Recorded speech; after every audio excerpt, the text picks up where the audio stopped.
చూడకంపేట పైకి వెళ్ళాము. పైకి గుడిలోకి వెళ్తే తాళం వేస్తారు, అందుకని మళ్ళీ కిందకి అక్కడ ఫోన్ ఉపయోగించకూడదు.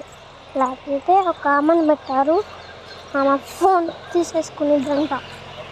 ఎందుకంటే ఫోన్ బంద్ అయ్యి లేకపోతే గుంజుకుంటారు అని చెప్పి ఒక ఆయన చెప్పాడు. లేకపోతే ఫోన్ ఇంతే పని.